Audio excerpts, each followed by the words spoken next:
যখন আমার স্কুলে কাউকে অ্যাডমিট করা হয়, বাবা মাকে আমি জিজ্ঞেস করি সবচেয়ে সেরা কোন সময়টা, সবচেয়ে লেটেস্ট যে সময় আপনি আপনার সন্তানের ভবিষ্যৎ নিয়ে চিন্তা করবেন, একেবারে লেটেস্ট আপনার সন্তান বড় হয়ে কি হবে, কি কাজ করবে, একেবারে লেটেস্ট।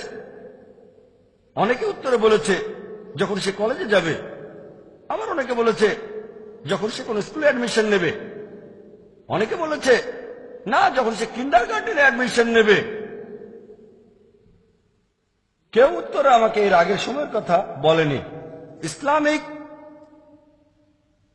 নিয়মে একেবারে লেটেস্ট যে সময় সন্তানের ভবিষ্যৎ নিয়ে ভাববেন সেটা হচ্ছে যখন আপনার জীবন সঙ্গীকে বেছে নেবেন। যখন আপনার জীবন সঙ্গী বেছে নেবেন তখন ঠিক করবেন আপনার ছেলে কি হবে।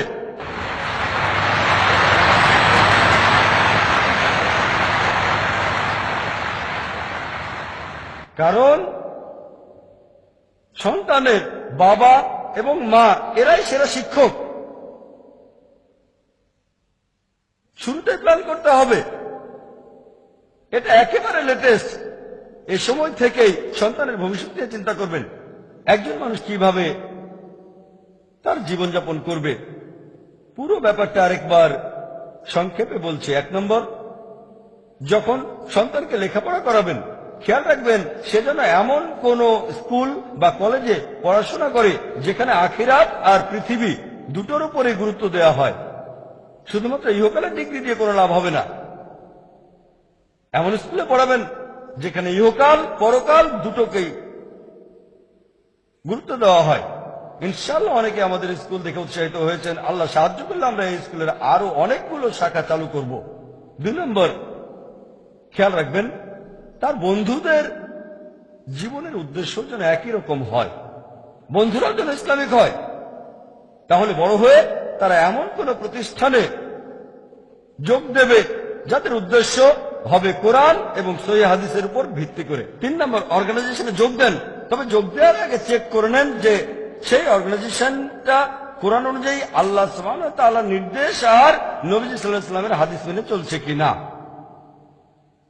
4 নম্বর, যখন পেশা বেছে নেবে, আল্লাহ পবিত্র কোরআনে সূরা ইমরানের 104 নম্বর আয়াতে বলেছেন যে তোমাদের মধ্যে এমন একদল মানুষ আসুক যারা মানুষকে সৎ কাজে নির্দেশ দেবে এবং অসৎ কাজে নিষেধ করবে, এই মানুষগুলি সফল কাম হবে।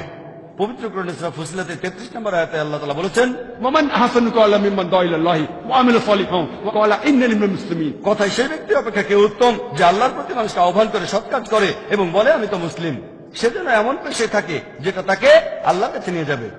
আর আল্লাহ সুবহানাহু ওয়া তাআলার বাণী প্রচার করাটাই হলো সবচেয়ে শ্রেষ্ঠ পেশা আল্লাহ সুবহানাহু ওয়া তাআলার কাছে।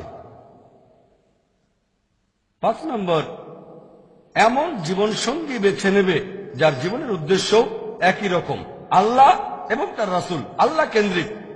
6 নম্বর পয়েন্ট, আমার লেকচার শেষ করার আগে পবিত্র কোরআনের উদ্ধৃতি দেব। সূরা আনামের 162 নম্বর আয়াতে উল্লেখ করা হয়েছে, আল্লাহ বলেছেন ইন্না সালাতি ওয়া নুসুকি ওয়া মাহইয়ায়া ওয়া মামাতি লিল্লাহি রাব্বিল আলামিন। বলো আমার নামাজ, আমার কুরবানি ও হজ, আমার জীবন এবং আমার মরণ সবই আল্লাহ তাআলার উদ্দেশ্যে, যিনি জগৎ সমূহের প্রতিপালক। ওয়া আখিরু দাওয়ানা আনিল হামদুলিল্লাহি রাব্বিল আলামিন।